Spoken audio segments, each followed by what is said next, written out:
로마서 말씀을 계속 이어갈 텐데요. 피카소가 그린 그림 중에서 사물을 아주 단순하게 표현한 그림들이 유행이죠. 선 하나로 이렇게 그린 그림도 있는데요.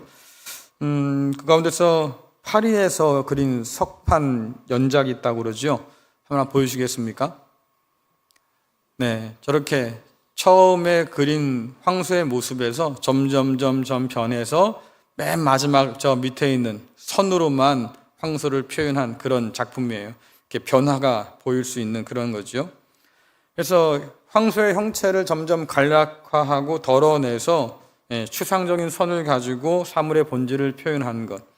그래서 앞에 있는 그림이 아니라 저 맨 끝에 있는 선으로만 그려진 그림만 봐도 이거 소를 그린 거네 이렇게 알 수 있는 그런 상황이죠. 그 다음 사진 보여주시겠어요? 이렇게 달라요. 처음에는 저런 황소 그림이었는데 저걸 줄이고 덜어내고 선으로만 표현하다 보니까 이렇게 아주 간결한 그런 그림이 나오죠.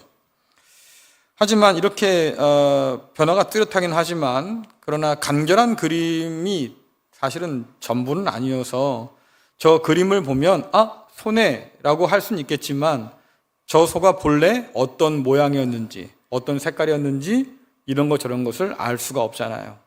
너무나 많이 덜어낸 탓에 본래 모습을 알기는 어렵다. 어렴풋이 소를 그린 거야 이렇게 알 수는 있겠다라고 하는 거예요.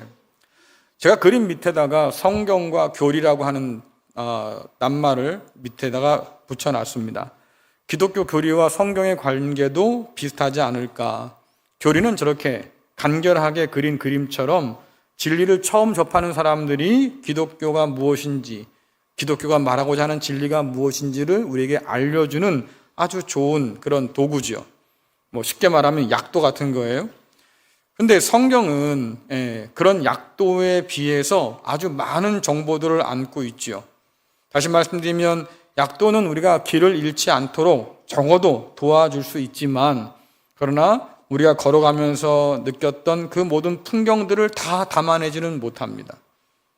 그래서 교리도 마찬가지겠다. 단순한 교리는 명쾌할 수는 있겠지만 그러나 때때로 성경이 품고 있는 그 풍성한 진리를 다 담기에는 좀 부족하다라고 하는 거예요. 화면 전에도 괜찮습니다. 제가 왜 이 말씀을 여러분께 드리냐면 그동안 로마서를 봐왔던 사람들의 관점이 그랬어요. 로마서는 교리를 다룬 편지야 이렇게만 이해했습니다. 마치 아까 우리가 마지막 봤던 그런 선으로 그려진 그림처럼 바울이 기독교의 진리가 무엇인지를 그렇게 교리화시켜서 우리에게 전달하는 그런 책이었어 라고만 사람들이 생각해 왔어요. 그래서 로마서 그러면 믿음으로 말미암아 의롭게 된다는 칭의에 관한 이야기야 내지는 이신칭의 이런 단어로서 그 핵심을 표현하기도 했지요. 그런데 아까 말씀드린 것처럼 바울은 로마 교회에 편지를 쓴 거예요. 편지를 썼다고 하면 편지를 쓴 이유와 또 목적이 있었겠지요. 그러니까 교리를 가르치기 위해서 편지를 쓴 것은 적어도 아니었다라고 하는 것이고 그렇다고 하면 바울이 썼던 편지를 써야 했던 이유와 목적을 가지고 로마서를 보면 우리가 그동안 보지 못했던 더 풍성한 것들이 보이지 않을까? 이것이 요즘 로마서를 둘러싼 논쟁의 핵심입니다.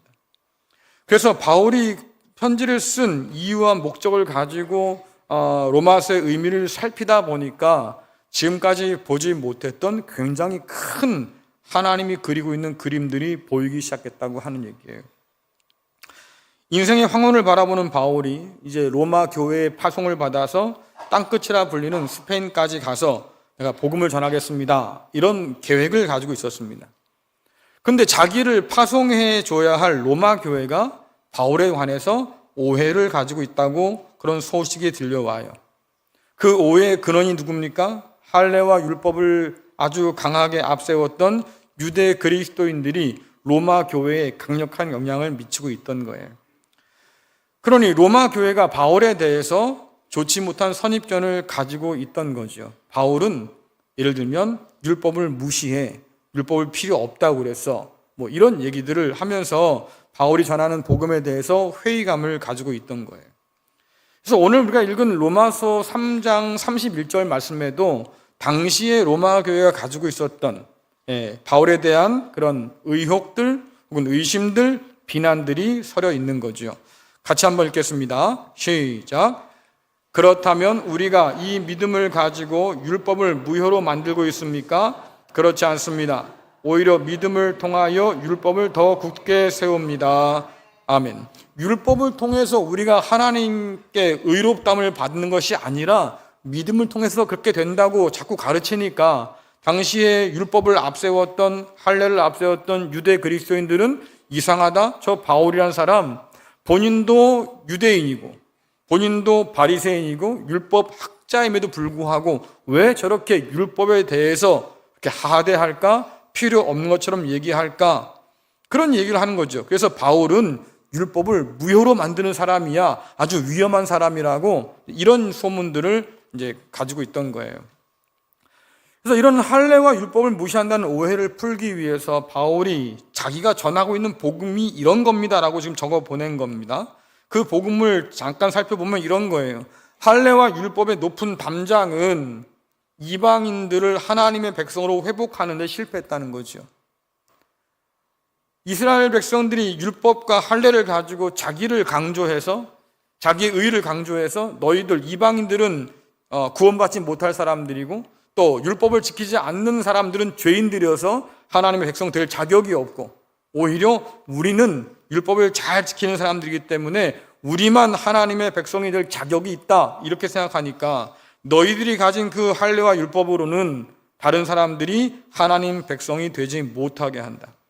오히려 그리스도 예수 안에서 유대인과 이방인이 하나의 언약 백성이자 하나님의 가족으로 연합하는 새로운 믿음의 길을 하나님께서 예수님을 통해서 보여주셨다고 지금 이야기하고 있는 거예요. 그래서 이런 그림을 따라가다 보면 바울이 이야기하는 하나님의 아주 오랜 꿈이 하나씩 드러나기 시작합니다. 그 실체를 보면 그런 거예요. 죄로 얼룩진 이 세상을 하나님께서 깨끗하게 하셔서 만물을 새롭게 회복시키시는 것, 그거 가지고 뭐 하려고요? 라고 물으면 새하늘과 새 땅에 내려온다고 했으니까 하나님께서 이 회복된 세상 가운데 함께 하시기 위해서 내려오신다. 왕이 되어 내려오신다. 이것이 하나님의 궁극적인 목적이다라고 바울은 지금 이야기하지요. 그래서 이렇게 망가진 세상을 고치기 위해서 아담을, 노아를 혹은 아브라함과 그 자손을 불러서 그들과 언약을 맺고 세상과 나눌 복을 그들에게 허락해 주시고 그들을 세상 가운데 보내셔서 말입니다. 세상을 하나님께로 이끌 수 있도록 귀한 사명을 맡겨 주셨다고 하는 거예요. 그러니 바울이 보기에 유대인들이 그렇게 자랑하는 할례와 율법이라고 하는 것은 너희들의 특권이 아니라 오히려 특별한 사명을 맡았다고 하는 증거라고 지금 이야기해 주는 거죠. 하지만 그들은 그 율법을 가지고 마치 특권처럼 사용했어요. 그래서 마치 다른 믿지 않는 자나 혹은 죄인들을 정죄할 수 있는 자격으로 여겼다 그 말이에요. 우리는 할례 받은 사람들이고 율법을 가진 사람들인데 그래서 율법을 지키는 사람들인데 너희는 할례 받지도 않았고 율법도 지키지 않는 사람들이니까 너희는 구원을 받지 못할 사람들. 하나님 뜻이 그게 아니었어요. 내가 거룩하니까 너희도 거룩해야 돼. 그러니까 그 율법을 따라서 거룩하게 살아라. 그래서 세상 가운데서 너희의 거룩함을 통해서 하나님의 거룩함을 드러내고 세상이 하나님을 보게 해 주어라. 이것이 하나님의 뜻이잖아요. 궁극적인 목적이 뭐겠습니까? 물이 바다를 덮은 것처럼 여호와를 아는 지식이 온 땅 가운데 가득해서 말입니다. 모든 백성들이 하나님께로 돌아와서 하나님을 예배하는 그 궁극의 날들을 지금 꿈꾸고 바라보고 있는 거예요.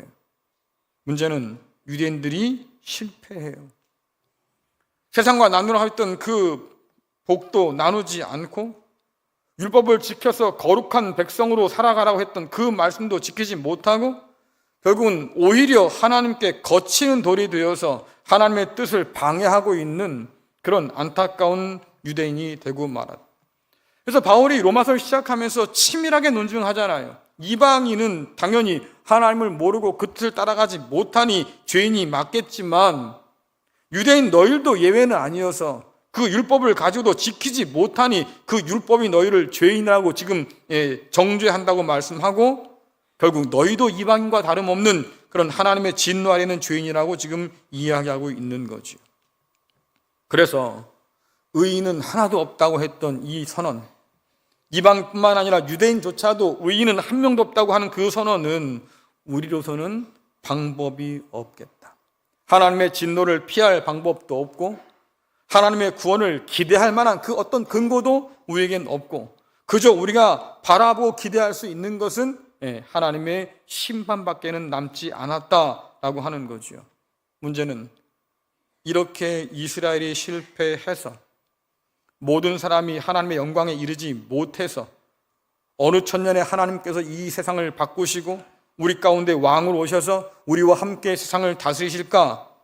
하나님의 큰 뜻이 지금 흔들거리기 시작했다고 하는 거잖아요. 거기에 그 이스라엘이 실패한 그 자리에 하나님께서 아들이신 예수님을 보내주셨어요.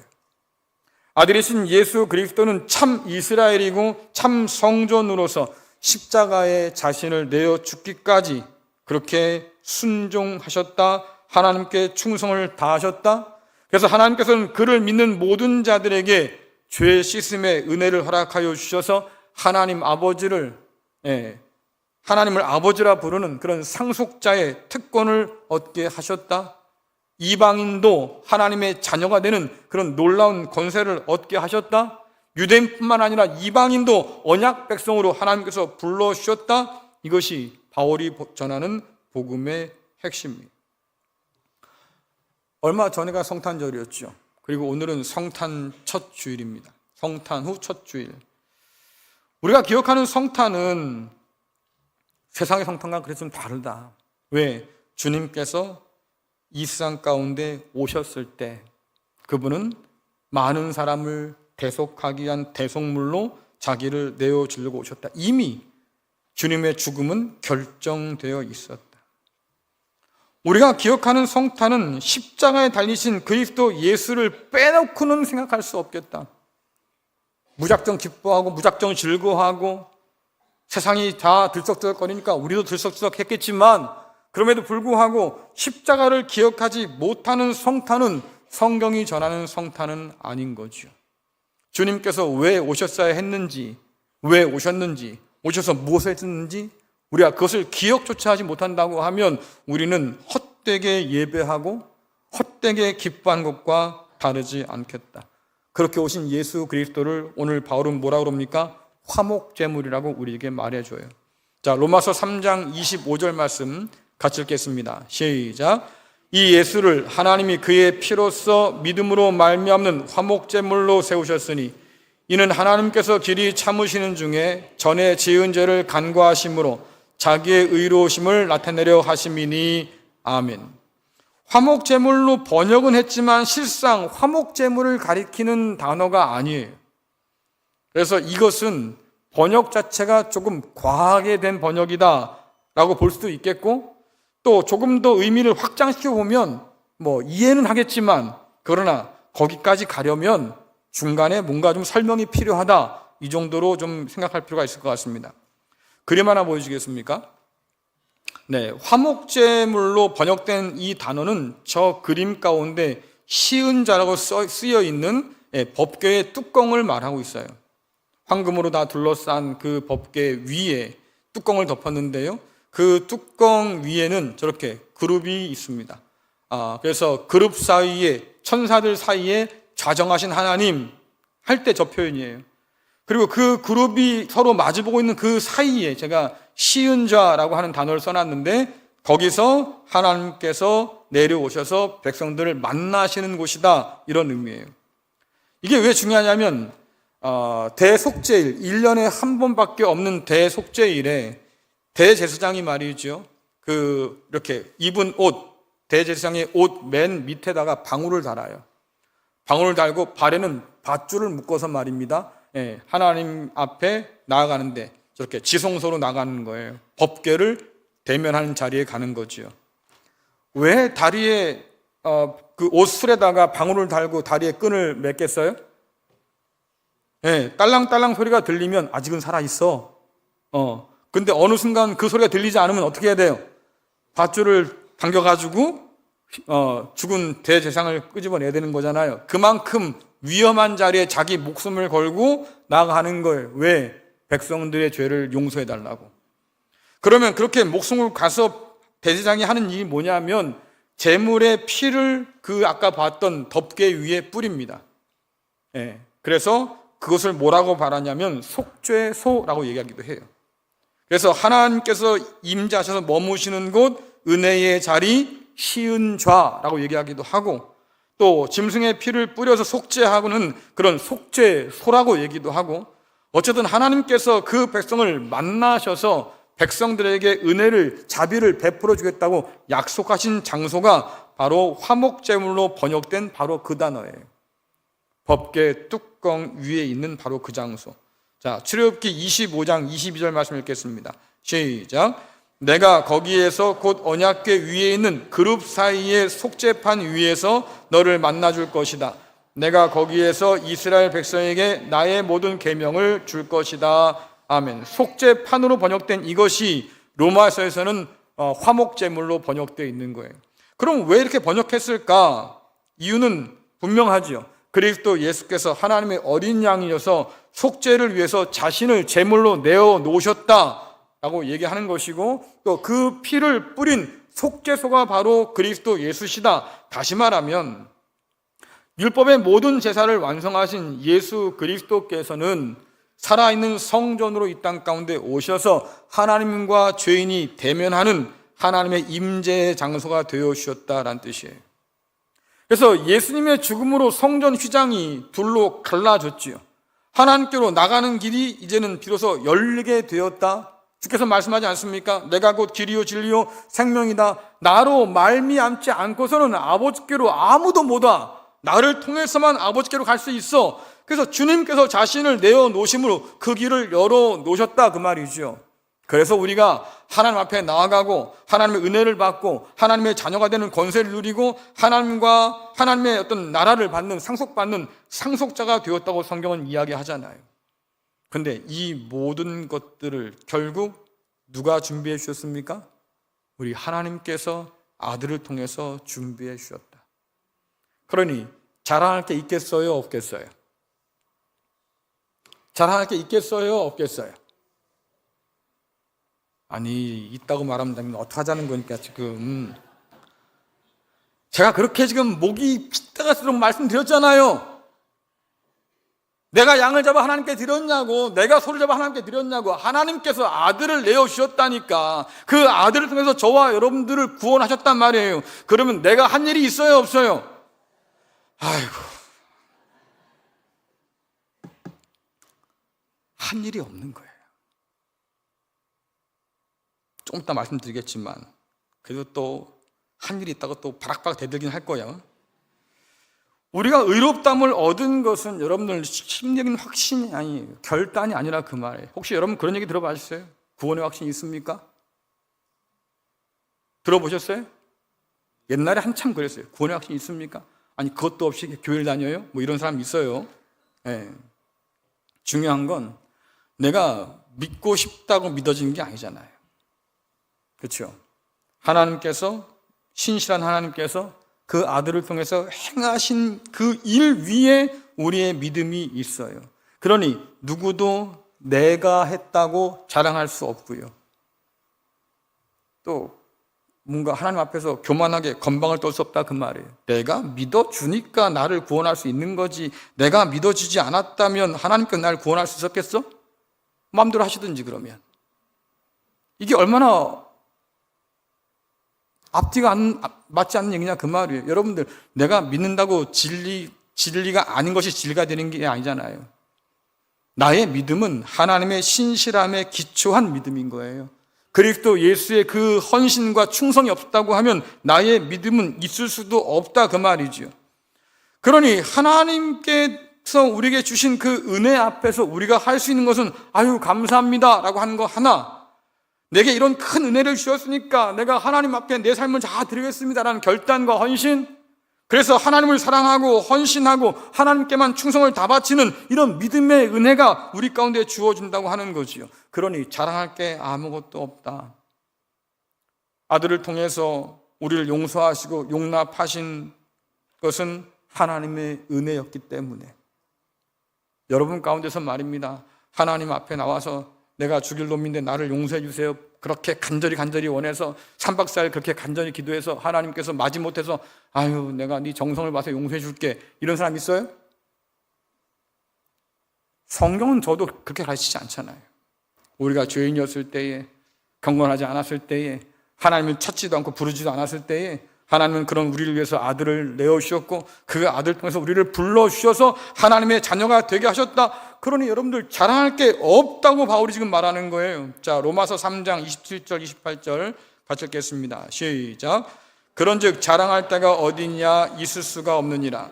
무슨 법으로냐 행위로냐 아니라 오직 믿음의 법으로니라. 그러므로 사람이 의롭다 하심을 얻는 것은 율법의 행위에 있지 않고 믿음으로 되는 줄 우리가 인정하노라. 아멘. 마태복음 보면 말입니다. 혼인잔치의 비유가 등장해요. 아들의 잔치를 준비하는 한 임금이 종들을 보내서 사람들을 초대하지요. 여러분 유대인들의 결혼은 예법이 있습니다. 종들을 2번 보내요.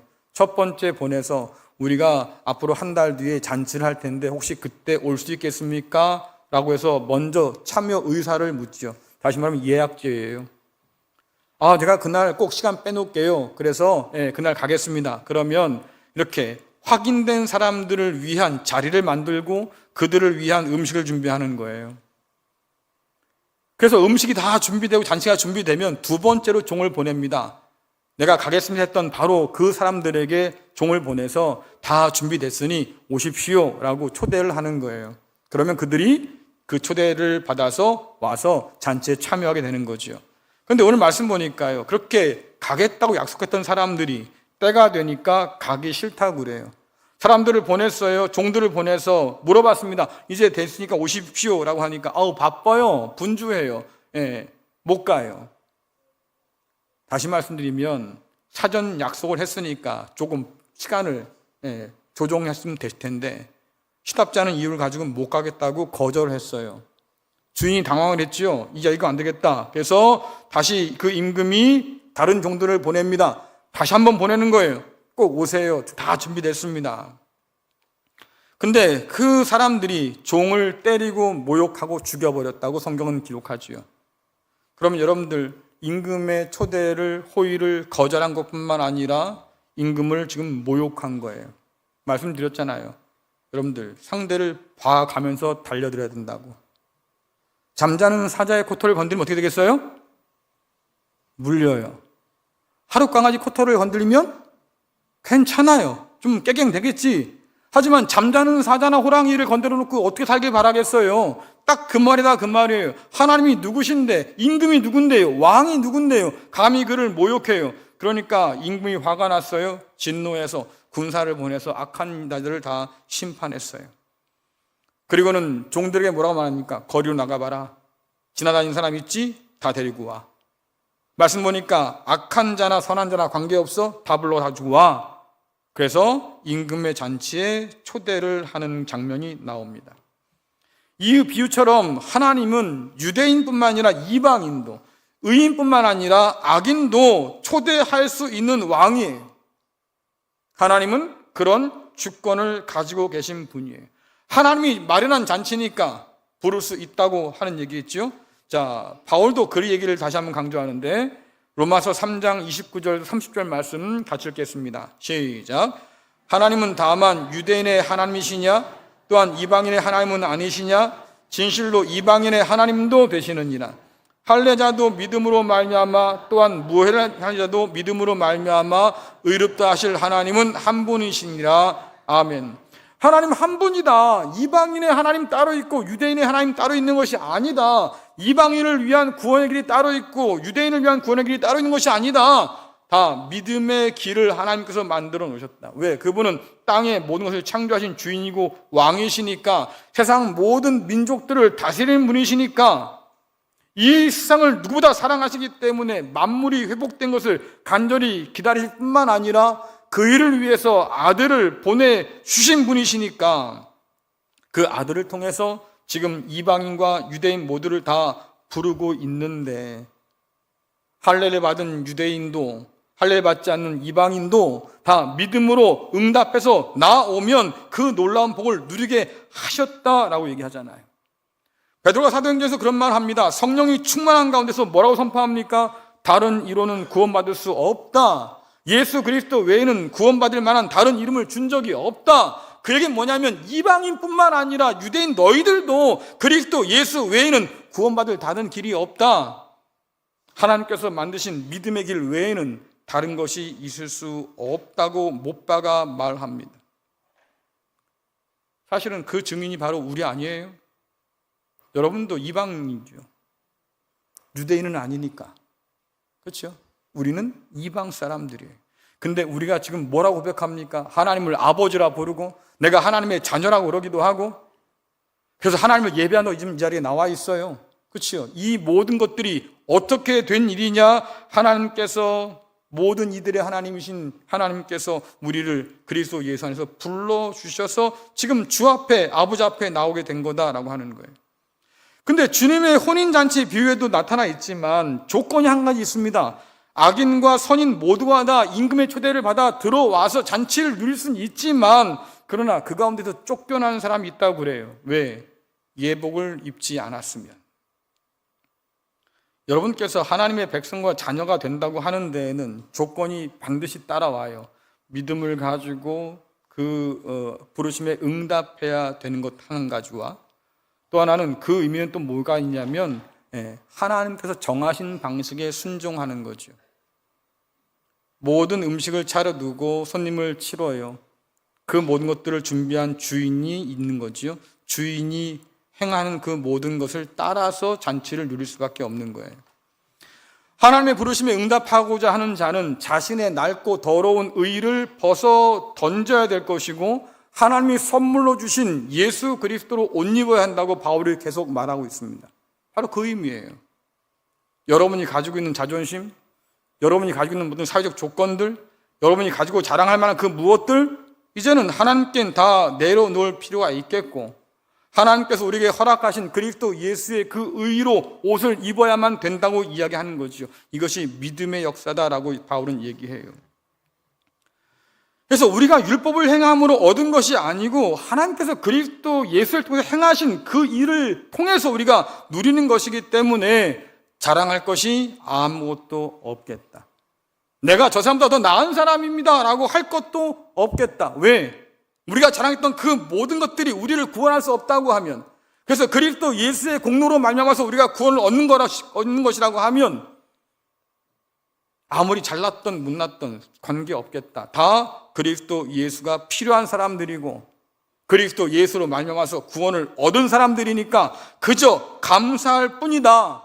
이 가운데서 내가 너보다 더 낫다고 잘났다고 말할 것도 아무것도 없겠다라고 하는 거죠.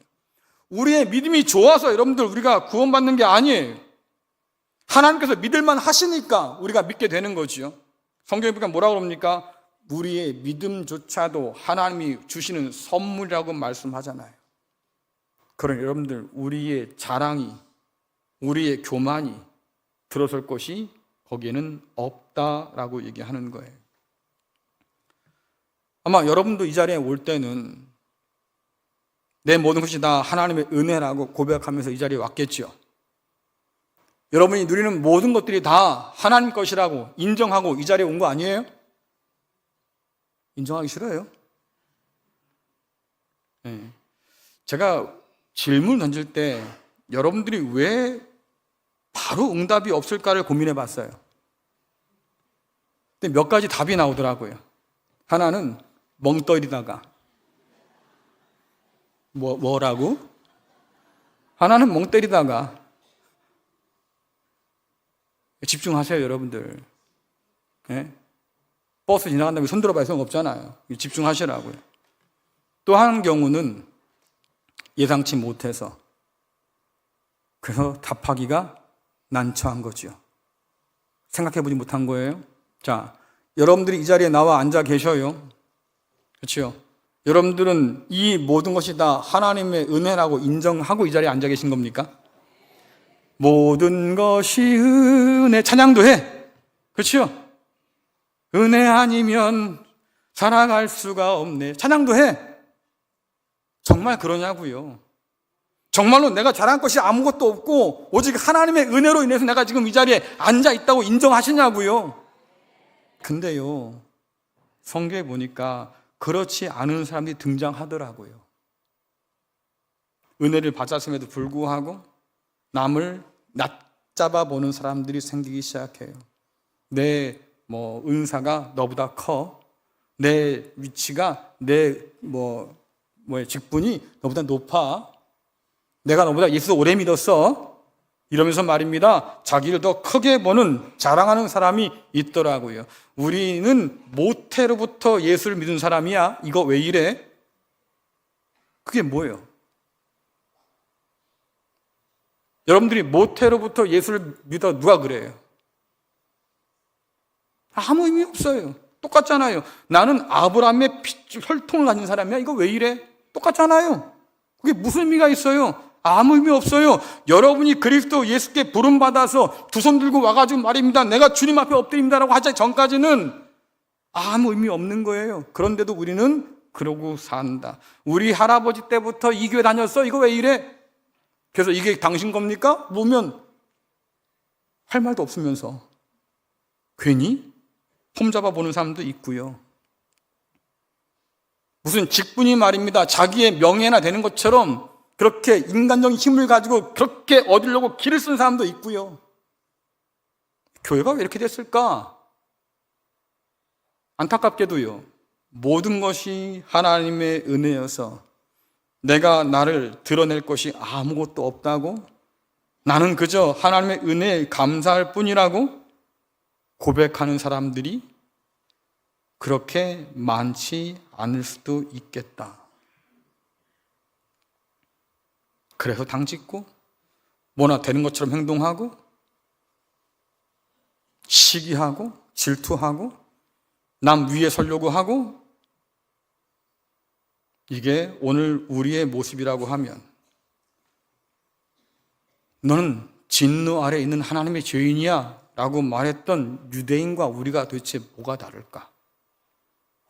실은 굉장히 심각한 문제인 거예요. 하나님께서 이방인의 하나님도 되셔 라고 말을 하면 아마 유대인들은 발끈했을 겁니다. 왜? 그들에게 하나님은 한 분이야. 이 말은 어떤 뜻이냐면 우리만의 하나님이야. 하나님에 대해서 독점권을 주장했던 사람들이 바로 유대인들이거든요. 근데 여러분, 그들이 잊은 게 있어요. 왜 하나님께서 그들을 불렀는지, 왜 그들을 하나님께서 이방인들 가운데 세워두셨는지, 열방의 하나님의 그 마음들을 그들이 헤아리지 못한다, 그 말이에요. 자, 에스겔서 33장 11절, 요나서 4장 11절 같이 읽겠습니다. 시작. 너는 그들에게 말하라. 주 여호와의 말씀이니라. 나의 삶을 두고 맹세하노니 나는 악인이 죽는 것을 기뻐하지 아니하고 악인이 그의 길에서 돌이켜 떠나 사는 것을 기뻐하노라. 이스라엘 족속아, 돌이키고 돌이키라. 너희 악한 길에서 떠나라. 어찌 죽고자 하느냐 하셨다 하라. 하물며 이 큰 성읍 니느웨에는 좌우를 분별하지 못하는 자가 12만여 명이요 가축도 많이 있나니 내가 어찌 아끼지 아니하겠느냐 하시니라. 아멘. 하나님 마음이 어떤 마음이에요? 악인이 죽는 것을 기뻐하지 않아서, 그 악인이 그 길에서 떠나서 돌이켜서 내게로 돌아오면 산다. 근데 이 말을 실상은 이스라엘 백성들이 열방을 해서 해야 될 말이었어요. 하나님을 믿는 이스라엘 백성들이, 그 은혜를 맛본 사람들이 열방을 향해서 니들도 하나님께로 돌아와라, 그래야 산다고 그렇게 했어야 될 말인데, 오늘 에스겔서에서는요 그 말을 이스라엘 백성의 고상에 돌려주고 있습니다. 왜? 그들이 하나님을 따라서 살지 않았기 때문에. 율법을 가졌다고 했지만, 할례를 가졌다고 했지만, 그러나 그들이 하나님의 원수로 살아서 하나님이 말씀하시는 거예요. 너희들의 말로 돌아와라, 그래야 네가 살지. 말씀 가운데 악한 자는 이방인이 아니라 유대인이었다, 그 말이겠지요. 마찬가지 아니겠어요? 니느웨도 마찬가지지요. 니느웨는 아시리아의 수도입니다. 이스라엘 백성들을 얼마나 많이 괴롭혔어요. 그러니 철천지 원수 중에 하나인데 하나님께서 요나를 보내시는 거예요. 요나야, 너 가서 니느웨 가서 이 심판이 있을 거라고 얘기해라. 요나가요, 영이 밝은 사람이에요. 하나님의 속내를 다 꿰뚫어 알아요. 야, 이거 내가 가서 얘기하다가는 하나님이 저들을 또 용서할지도 몰라. 아예 저희들은 망해야 되니까 용서할 기회조차 주지 말자. 그래서 도망간 거 아니에요. 하나님이 그 요나를 그대로 집어가지고 말입니다. 다시 니네로 들여다 보냅니다. 할 수 없이 얘기했어요. 야, 니들 망하면 된다, 하나님께서. 근데 이 말을 듣고요, 희한한 일이 벌어집니다. 왕부터 시작해서 고관 대작들은 물론이고 저 밑에 있는 백성과 가축까지 말입니다. 하나님 앞에 엎드려서 회개하며 기도했어요. 하나님 용서해달라고. 그러니 하나님께서 그들을 용서하셨지요. 이걸 보니까 요나가 천불이 나는 거예요. 내가 이럴 줄 알고 안 간다고 했잖아요. 어떻게 나한테 이럴 수 있냐고 막 승질을 냅니다. 그때 하나님이 하신 말씀이에요. 야, 좌우를 분별하지 못하는 자가 12만 명이 넘어. 짐승도 있어. 나는 이들이 살길 바라는데 그래서 내가 이들을 용서했다. 근데 왜 네가 승질이야? 그 말이잖아요. 이게 하나님 마음이다. 그러면 주님께서 이 땅 가운데 오셔서 뭐라고 말씀하셔요? 잃은 양을 찾는 목자의 마음이라고 말씀도 해주셨고 탕자가 돌아오기를 기다리는 아버지의 마음이라고 말씀도 해주셨잖아요. 그러니 성경을 읽으면 읽을수록 열방을 향한 하나님의 마음이 얼마나 간절한지 알게 되는데 정작 그 마음을 알아서 하나님의 뜻대로 이방 사람들을 하나님께로 인도해야 할 유대인들이 그 마음을 깨닫지 못해요. 그 마음을 잊고 살아요. 그런데 오늘 그리스도 예수 안에서 부름받은 우리는 다를까? 바울은 교회가 그리스도 예수의 몸이라고 그래요. 머리 대신 주님을 따라서 움직여야 할 몸이다. 근데 그 주님은 오늘 바울의 말에 의하면 쉬운 자예요. 하나님께서 사람을 만나시는 바로 그 자리예요. 은혜를 베풀어 주신 자리예요. 그러면 그의 몸된 교회 공동체 역시도 그 은혜의 자리가 되어야 할 텐데 오늘 우리는 세상 사람들을 위한 은혜의 자리가 되고 있을까? 우리를 통해서 세상 사람들이 하나님을 만나고 있을까? 한 번쯤 고민해 볼 필요가 있다 그 말이겠지요.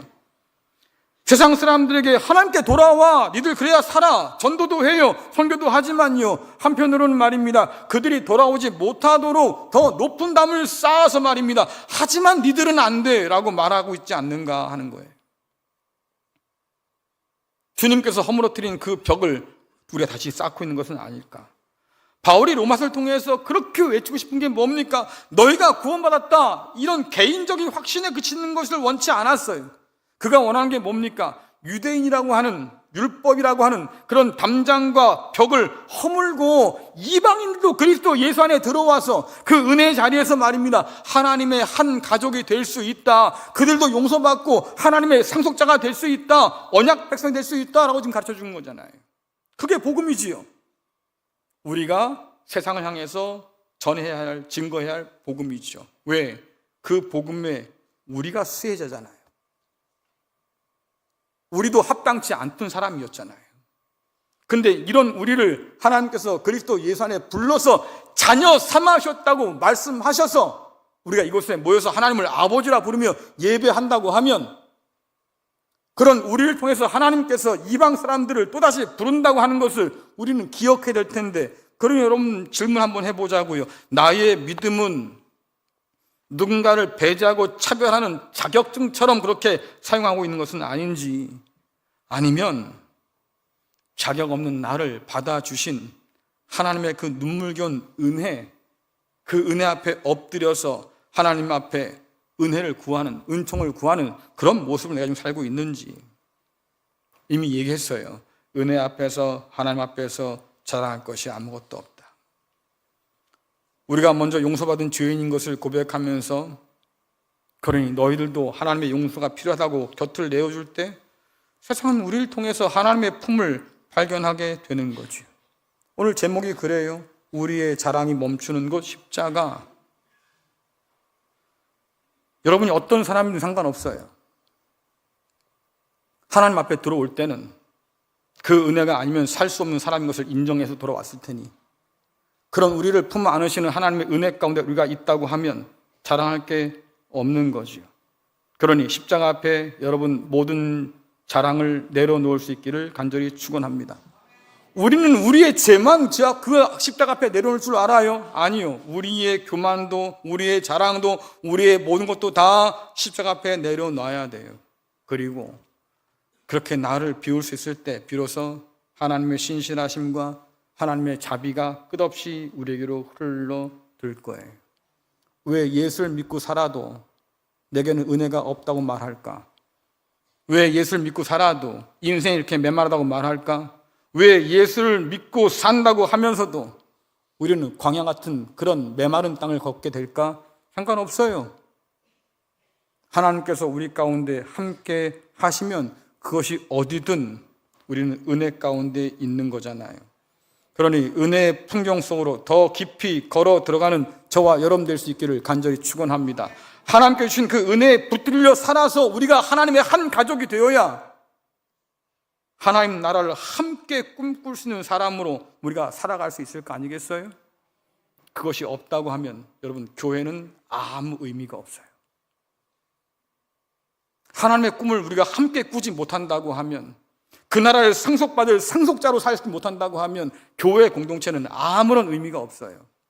교회 나오지 마세요. 그러나 하나님의 은혜 앞에서 내가 자랑할 것이 없는 사람입니다. 인정하고 내가 하나님의 자녀 되는 그 은혜 가운데서 하나님이 그리는 그 나라를 나도 함께 꿈꾸겠습니다. 작정하는 사람에게는 이것이 진리고 이것이 구원의 은혜가 될 줄로 믿습니다. 2025년 열심히 살아왔어요. 2026년도 우리는 열심히 살겠지요. 하지만 무엇보다도 하나님께서 꾸시는 그 꿈을 바라보면서 그 나라를 소망하면서 이 땅에서 빛으로 하나님의 상속받은 자녀로 살아가는 저와 여러분 될 수 있기를 간절히 축원합니다.